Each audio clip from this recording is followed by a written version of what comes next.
escola, meus gastos básicos, e agora eu vou inverter, eu vou começar pelo sonho. O efeito exponencial é impressionante. Se você começar a acumular isso ao longo do tempo, cuidado que o dividendo vem de tijolo. Vou abandonar aquela ideia que da minha renda eu escolho casa, carro, plano de saúde, escola, meus gastos básicos, e agora eu vou inverter, eu vou começar pelo sonho. Lá pro volta de 2006, eu atendi um casal que tinha ganhado na loteria 2 anos antes. Eles tinham ganhado um prêmio na época de 6 milhões e 700 mil reais, é uma fração de prêmio, e eles vieram me procurar porque estavam endividados 2 anos depois. Por que eu acho esse caso importante na minha vida? Porque a gente percebe que as pessoas até vivem bem quando tem uma renda limitada e tomam todos os dias muito cuidado para conseguir pôr a comida na mesa, pagar o remédio que a família precisa, ganha pouco, mas vive com dignidade. Quando começa a ganhar dinheiro, tem que provar para a sociedade que melhorou. Então, aparece com tênis importado, aquela moto de maior potência, a casa já começa a se destacar no bairro. Qual que é o problema quando a pessoa ganha dinheiro muito rápido? O dinheiro não resolve problemas. O dinheiro potencializa as escolhas que a gente faz. Se a gente não perceber que nossas escolhas estão erradas, com mais dinheiro, minha vida vai ficar pior do que com pouco dinheiro. E a gente inclui um objetivo, por exemplo, queremos ir para Disney com base no estilo de vida que a gente tem. Então a gente escolheu a casa, a gente escolheu o plano de saúde, a escola das crianças, o carro, como a gente se veste e começou a ganhar um pouquinho mais, ou esse ano não teve nenhum imprevisto, conseguiu preservar o 13º, entra o plano da Disney. Só que você está querendo trazer uma experiência nova para uma vida que não esperava essa experiência lá atrás. Quando você fala quanto eu vou gastar com a minha casa, você pega uma fatia do orçamento e vai pegando fatias do orçamento para aquilo que você está modelando. Você não incluiu experiência, você não incluiu sair da rota. Até você fala, eu gosto de viajar. E chegou um filho, né? O filho que está indo todo fim de semana para Águas de Lindóia, de repente fala, quero para Disney. Você fala, ixi, né? Esse tipo de viagem não está nos planos. O erro está em tentar preservar o estilo de vida e incluir novas coisas. Trabalhei muitos anos como consultor, eu sempre trabalho a ideia de desconstrução do estilo de vida. A gente trabalha com um orçamento base zero. Quando a pessoa tem um estilo de vida e ela quer trazer novos sonhos, novos objetivos, a gente esquece esse estilo de vida e a gente modela como deveria ser o estilo de vida para incluir os sonhos. Então, o que é o conceito do orçamento base zero? Eu vou abandonar aquela ideia que da minha renda eu escolho casa, carro, plano de saúde, escola, meus gastos básicos, e agora eu vou inverter. Eu vou começar pelos sonhos. Vai marcar a nossa vida? São as grandes realizações. Então, quais são as grandes realizações? Ir pro Egito, levar meu filho para Disney, experimentar uma casa no campo, fazer uma grande doação para meus pais, construir uma casa.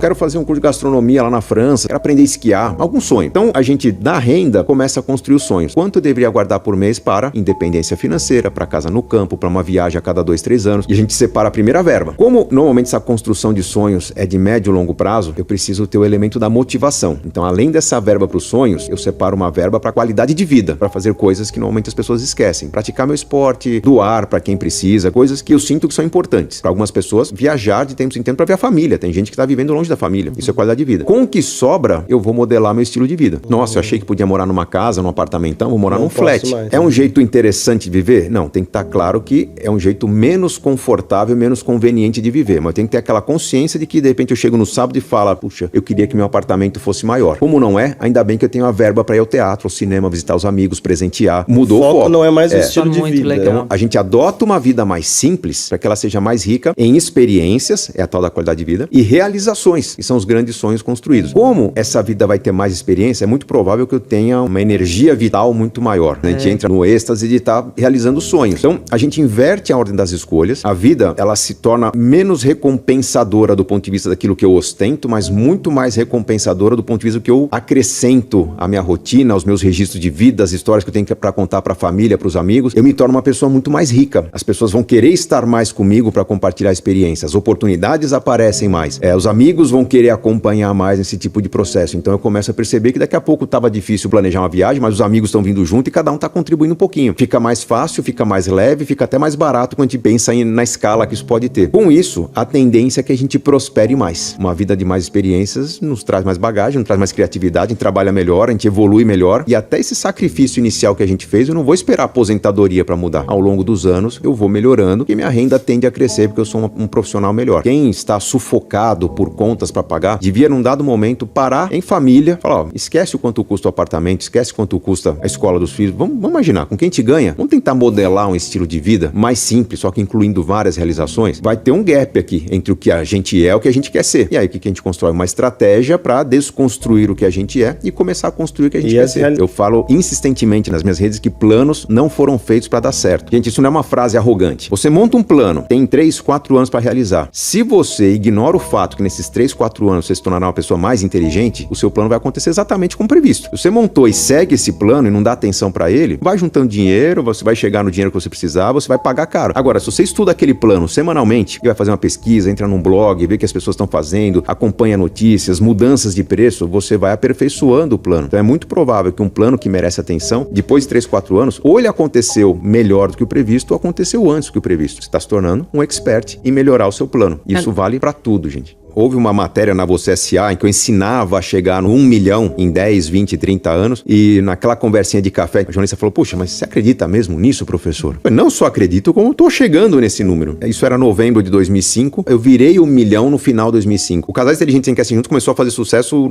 em junho de 2005, então eu tinha lá 85, 90% do processo já construído, numa combinação de evoluir rapidamente na carreira de professor, aumentou bem minha renda, não tive tempo de mudar o meu padrão de vida por excesso de trabalho, não recomendo a ninguém que faça isso, mas eu trabalhava 16 horas por dia e domingo eu preparava a prova, corrigia a prova. Quando eu fui para o Canadá, eu me desfiz de todo o patrimônio que eu tinha. Então, ao voltar do Canadá no final de 2004, eu meio que já adotei um estilo de vida simples, justamente para não perder essa construção do milhão. Transforma em caixa tudo que você tem e agora parte para o aluguel. Eu tinha um apartamento próprio até ir para o Canadá. Tinha comprado um leilão, era simples, não era para morar muito tempo, mas na volta do Canadá a gente partiu direto para o aluguel. E ali toda a lógica que eu desenvolvo hoje, que o aluguel é muito interessante quando parte de uma estratégia, aquilo me ajudou a acelerar a construção. A hora que os livros começaram a vender mesmo lá em junho de 2005, realmente foi um fôlego interessantíssimo, né? Você ganhar naquele ano, eu ganhei pelo menos uns 100 mil reais em livros, foi uma ajuda interessante, mas depois eu posso dizer que o primeiro milhão é o mais difícil, né? Mas eu diria que quando você já tem um volume de investimentos para trabalhar, aí você vê funcionar melhor a diversificação, você vê o rendimento se acrescentar como combustível para o crescimento. O efeito exponencial é impressionante, né? Imagina que se eu tenho 100 mil reais e coloco 10% em risco para tentar acelerar o meu enriquecimento, vamos imaginar que aqueles 10%, 10 mil reais, foram muito bem sucedidos no ano que eu investi, eu ganhei 100%. Os meus 10 mil viraram 20, meus 100 mil viraram 110. Agora, se eu tenho 1 milhão de reais e pego só 10% para acelerar, se eu coloco 100 mil para multiplicar e sou muito feliz com aquela escolha, eu só coloquei 10%, mas 100 mil se viraram 200, o segundo milhão chega muito mais rápido. É fundamental as pessoas entenderem esse efeito exponencial, porque é muito comum a galera começa a investir, tá desanimada, vou sair da poupança, aí acompanha lá a coluna da Luciana, ela tá recomendando aqui um monte de coisa legal, a Luciana dá um monte de orientação, ela monta uma carteira, no fim do ano, quanto ela ganhou a mais? Eu ia ganhar 100, ganhei 120. Valeu a pena? Aparentemente não, mas se você começar a acumular isso ao longo do tempo, a renda variável potencializa demais e o efeito exponencial, a mágica. As pessoas não têm ideia do tamanho que isso se transforma com o tempo. E o pior, elas desistem no começo. Elas dizem assim, monta uma carteira de renda. Fundos imobiliários, ações, não sei o que lá. Começa a pingar, o pessoal acha bonito, né? Meus primeiros dividendos, caiu lá 7 centavos. Quinto, sexto mês, a pessoa fala, vou parar com isso.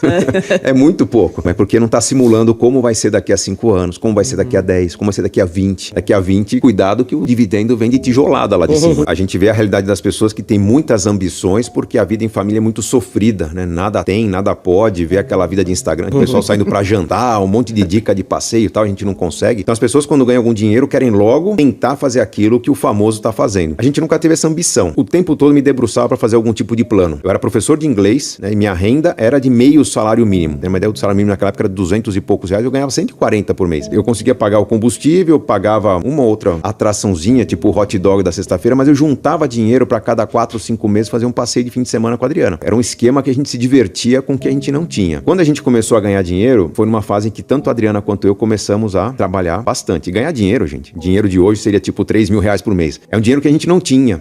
Dei uma entrevista para uma revista falando que dava para construir um pé de meia num certo prazo. Aí eu comecei a fazer algumas simulações e eu vi que em 15 anos eu chegaria a um patrimônio de 1 milhão de reais. E fui contar isso pra Adriana, minha namorada. Falei, olha que legal. Eu tinha que contar pra alguém. Olha a planilha que eu montei. Se a gente seguir esse planinho que eu tô seguindo já há 2, 3 meses, daqui a 15 anos, quando fizer 41 anos de idade, eu vou chegar em 1 milhão de reais. Você tá namorando um futuro milionário.